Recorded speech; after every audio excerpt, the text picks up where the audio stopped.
Ya, Shalom, Pak Paul. Shalom.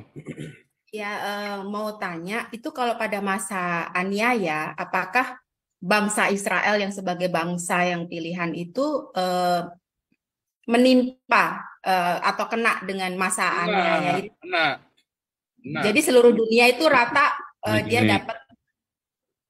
nanti akan terjadi kan, kita ini kan dalam Roma 11, ya, dalam Wahyu 11, Zakaria 4, ya, Roma 11, jelek, orang Roma 11, Wahyu 11, Zakaria 4, ya, dua pohon zaitun, ya, dua kaki dian, ya.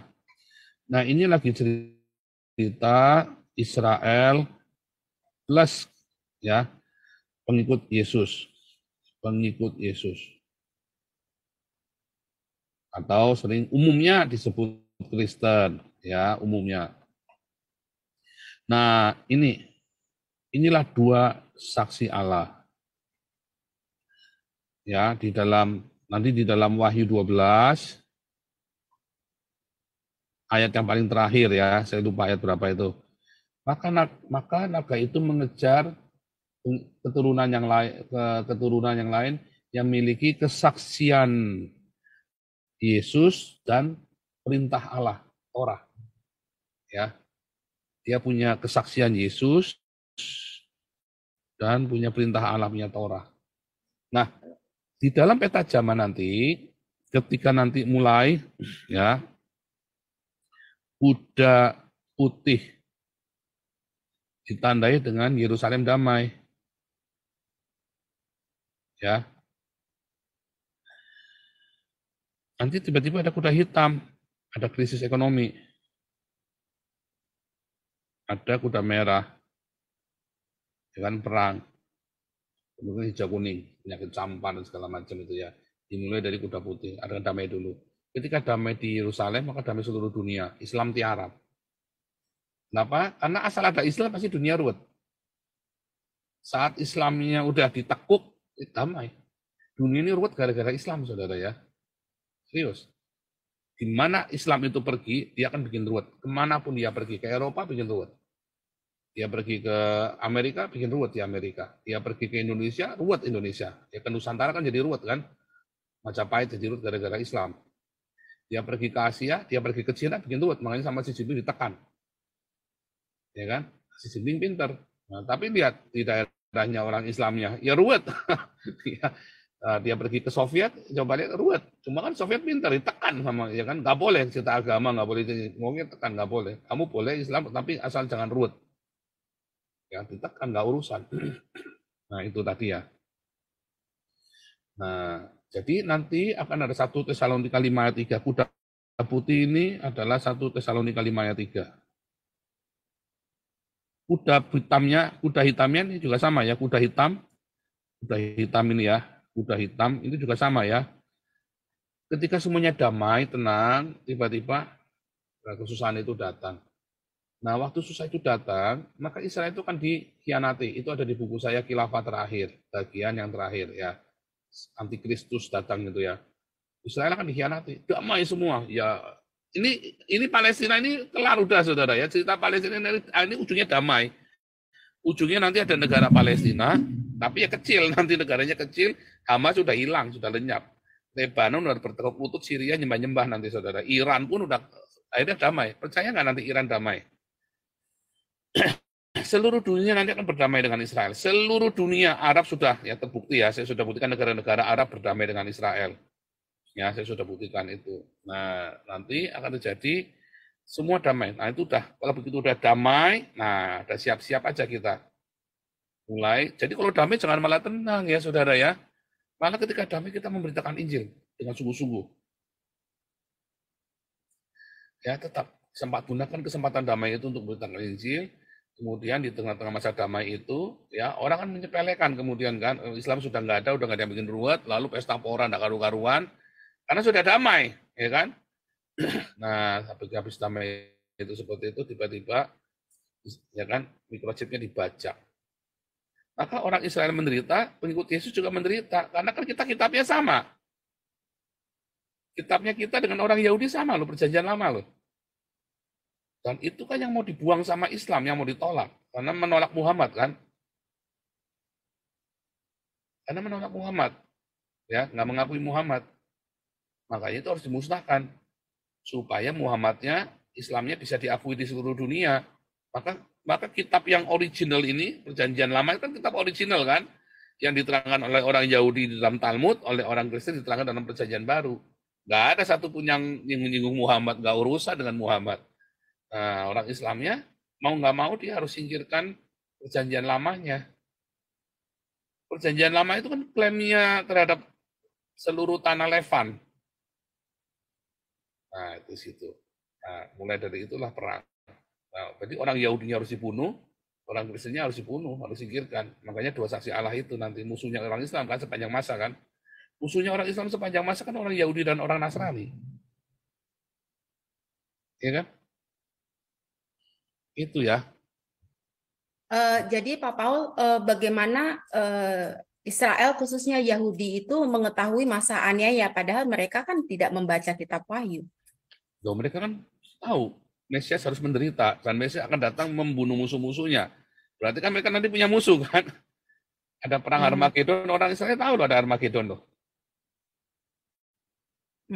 Perang dunia ketiga itu orang Israel tahu ada di Wahyu itu di Yerusalem itu ada. Jadi kan ada masa damai orang Mesias itu, kemudian tiba-tiba kan terjadi itu tadi ya. Orang Israel tahu loh. Perang akan terjadi perang Mesias itu membunuh musuh-musuhnya dengan hembusan nafasnya. Ya, dengan apa? Dengan firman Tuhan itu ya, dengan hembusan nafasnya. Nah, gitu. Tahu, orang Israel tahu. Orang Israel tahu. Wahyu itu kan sebenarnya pengulangan dari Daniel dan Yeremia kan? Iya. Dan Yehezkiel.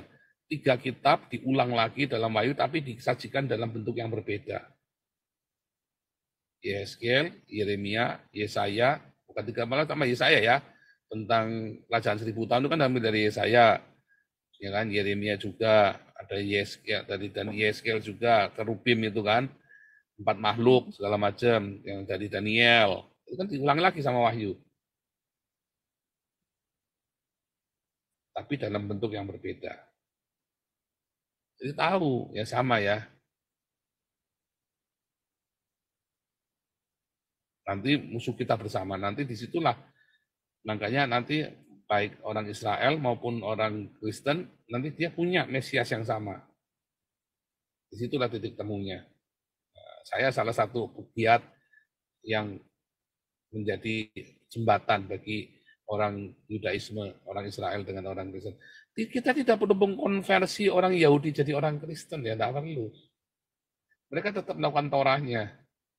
Yang kita perlu adalah kita memperkenalkan Yesua HaMasyiah yang mati di salib itu adalah Mesias. Tapi bukannya 25 Desember apalagi Trinitas Oneness, bukan ya. Itu yang penting sekarang. Makanya saya sekarang mengajari komunitas ini supaya Anda jangan sibuk dengan Trinitas Oneness Unitarian. Tapi sibuklah Anda mulai belajar Talmud. Supaya Anda mengerti kesamaannya antara perjanjian baru kita dengan Talmud. Gitu ya. Pertanyaan kedua, Pak Paul. Ya. Mau tanya aja, ini saya nggak ngerti kenapa sih Islam itu sangat membenci Rasul Paulus ya. Basic mereka itu apa dasarnya untuk membenci Rasul Paulus gitu? Sepertinya kok seperti musuh bebuyutan gitu ya. Karena pernyataan-pernyataannya Rasul Paulus membuat orang Islam nggak bisa kembali, nggak bisa menjadi ini. Mereka mau kembali berusaha ke Torah kan, perjanjian lama kan. Tapi kan mereka orang Arab, kata Paulus kan nggak perlu. Kamu kan bukan orang Yahudi. Intinya begitu. Paulus tuh menghalang-halangi mereka jadi sok-sokan Yahudi itu loh, jadi Jewish wannabe. Nah, Paulus itu menghalang-halangi orang non Yahudi itu menjadi Yahudi. Nggak perlu, kan kamu ada Yesus. Nah, Islamnya jadi jengkel. Karena semua yang di Al-Quran itu dibantah semua sama Paulus kan, sudah dibantah semua. Belum lagi nulis sudah dibantah semua sama Paulus. Lah Muhammad aja nggak sunat kok. Nah, bukti bahwa dia ada Kristen. Kan dari situ kan kita ngerti bahwa Muhammad itu Kristen. Karena tradisi Paulus, tradisi Paulian, ya orang Yahudi, orang non Yahudi kan nggak disunat. Apakah Paulus anti sunat? Enggak, karena dia orang Yahudi. Maka dia disunat dan dia menyunatkan murid-muridnya. Karena orang Yahudi murid-muridnya. Kalau yang nggak Yahudi ya nggak disunat. Itu. Nah, Paulus teologinya Paulus ini yang membongkar meluluh lantakan teologi Islam. Makanya benci banget orang Islam sama Paulus. Padahal sebenarnya nggak ada korelasinya ya, Ya antara korelasi ya Islam dengan Rasul korelasi Paulus. gara-gara Paulus ketika Islam berkata kembali ke milah Abraham, Paulus bilang ngapain? Kamu kan bukan orang Yahudi, Ya. ya kan? Terus disuruh apa tadi punya kiblat, lo ngapain? Makanan haram halal, lo ngapain? Kenapa makan haram halal lagi? Jadi semua dibantah sama sebelum belum lagi itu kitab itu begitu dibenturkan, wah kurang ajar nih. Ternyata kita ada bariernya. Orang Kristen tidak akan pernah jadi Islam karena mereka belajar surat-suratnya Paulus. Ya, nggak akan pernah jadi Islam. Orang Kristen tidak perlu jadi Yahudi. Karena ada surat-suratnya Paulus. Lalu dibilang Paulus yang menyesatkan sehingga kita nggak disunat dan segala macam. Nggak salah juga. Makanya mereka benci sekali sama Paulus. Itu ya. Ya. Terima kasih.